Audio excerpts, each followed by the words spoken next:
ఏపీలో ఎన్నికల సందడి మొదలైంది.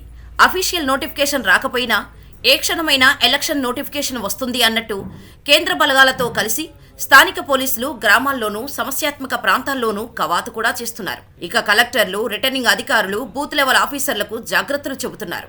దీంతో అన్ని రాజకీయ పార్టీలు ఎన్నికల కురుక్షేత్రానికి సన్నద్ధమవుతున్నాయి. అధికార వైసీపీని ఢీకొట్టడానికి రాజకీయ పార్టీలన్నీ కూడా ఏకమవుతున్న పరిస్థితి కనిపిస్తోంది.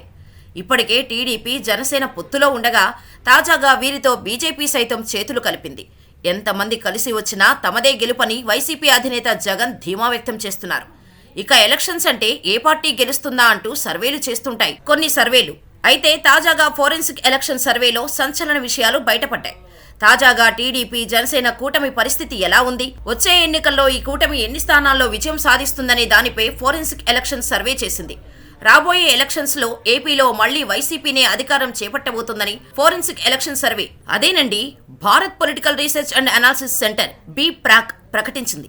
వైసీపీ 118 నుంచి 138 సీట్లు గెలుచుకుంటుందని, టీడీపీ, జనసేన పొత్తులో వారు 13 నుంచి 37 సీట్లు మాత్రమే గెలిచే అవకాశం ఉందని సర్వేలో తేలింది. ఇక జిల్లాల వారీగా చూసుకుంటే శ్రీకాకుళంలో 7 నుంచి 9 అసెంబ్లీ స్థానాల్లో వైసీపీ గెలిచే అవకాశం ఉంది. శ్రీకాకుళంలో మొత్తం 10 నియోజకవర్గాలు ఉన్నాయి. టీడీపీ, జనసేన పొత్తులో 1 సీటు గెలిచే అవకాశం ఉందని సర్వేలో తేలింది. ఇక విజయనగరం జిల్లా విషయానికి వస్తే విజయనగరం జిల్లాలో మొత్తం 9 నియోజకవర్గ స్థానాలు ఉండగా 8 నుంచి 9 సీట్ల నూరు వైసీపీ విజయకేతనం ఎగురవేస్తుందని, టీడీపీ, జనసేన పొత్తు 1 సీటు కూడా గెలవలేదని సర్వే చెబుతోంది. విశాఖపట్నంలో మొత్తం 15 నియోజకవర్గాలు ఉండగా వీటిల్లో 7 నుంచి 8 స్థానాల్లో వైసీపీ గెలిచే అవకాశం ఉంటే టీడీపీ, జనసేన 2 నుంచి 7 సీట్లు గెలిచే అవకాశం ఉంది. తూర్పుగోదావరి జిల్లా విషయానికి వస్తే ఈ జిల్లాలో మొత్తం 19 నియోజకవర్గ స్థానాలు ఉన్నాయి. వీటిల్లో 5 నుంచి 6 స్థానాలు వైసీపీ కైవసమవుతాయని చెప్పగా టీడీపీ, జనసేన 6 నుంచి 13 సీట్లు గెలుచుకుంటుందని సర్వే చెబుతోంది. పశ్చిమ గోదావరి జిల్లాలో మొత్తం 15 నియోజకవర్గాలు ఉండగా 6 నుంచి 10 స్థానాలలో వైసీపీ గెలిచే అవకాశం ఉండగా టీడీపీ, జనసేన 2 నుంచి 5 స్థానాల్లో గెలిచే అవకాశం ఉందట. కృష్ణా జిల్లాను తీసుకుంటే ఈ జిల్లాలో మొత్తం 16 నియోజకవర్గాలు ఉన్నాయి. వైసీపీ 9 నుంచి 13 స్థానాల్లో పట్టు నిలుపుకోగా టీడీపీ, జనసేన కేవలం 1 నుంచి 3 స్థానాల్లో గెలిచే అవకాశం ఉంది అని సర్వే చెబుతోంది. గుంటూరు జిల్లాను చూసుకుంటే 11 నుంచి 13 స్థానాల్లో వైసీపీ గెలుస్తుందని, టీడీపీ, జనసేన 1 నుంచి 4 స్థానాల్లో గెలుస్తుందని అంచనా వేశారు. గుంటూరు జిల్లాలో మొత్తం 17 నియోజకవర్గాలు ఉన్నాయి. ప్రకాశం జిల్లా విషయానికి వస్తే ఇక్కడ మొత్తం 12 నియోజకవర్గాలు ఉన్నాయి. ఈ జిల్లాలో మొత్తం 8 నుంచి 10 స్థానాల్లో వైసీపీ గెలిచే అవకాశం ఉండగా టీడీపీ, జనసేన 0 నుంచి 2 స్థానాలు గెలిచే అవకాశం ఉన్నట్టు సర్వే చెబుతోంది.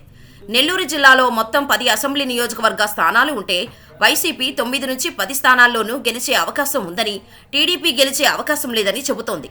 అలాగే కడప జిల్లాలోనూ 10 నియోజకవర్గాలు ఉండగా ఇక్కడ కూడా వైసీపీనే క్లీన్ స్వీప్ చేస్తోందని, టీడీపీ, జనసేన పొత్తు గెలిచే అవకాశం లేదని సర్వే చెబుతోంది. కర్నూలు జిల్లాను తీసుకుంటే ఇక్కడ మొత్తం 14 సీట్లు నియోజకవర్గాలు ఉండగా వైసీపీ 14 సీట్లలో గెలిచే అవకాశం ఉందని సర్వేలో వెల్లడైంది. అనంతపురం జిల్లాలో కూడా 14 నియోజకవర్గాలు ఉండగా 12 నుంచి 13 నియోజకవర్గాల్లో వైసీపీ గెలిచే అవకాశం ఉందని, 1 సీటు పొత్తు పార్టీలు గెలిచే అవకాశం ఉందని సర్వే చెబుతోంది.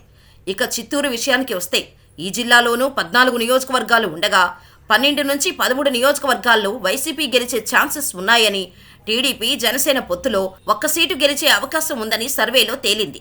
దీంతో వైసీపీ 118 నుంచి 138 నియోజకవర్గాల్లో గెలిచి మళ్లీ అధికారం చేపట్టనుందని, టీడీపీ, జనసేన పొత్తులో 13 నుంచి 37 నియోజకవర్గాల్లో గెలిచి ప్రతిపక్షంలోనే ఉంటుందని సర్వే చెబుతోంది. తెలంగాణలో మళ్లీ కేసీఆర్ ప్రభుత్వం వస్తుందని ఎన్నో సర్వేలు చెప్పాయి.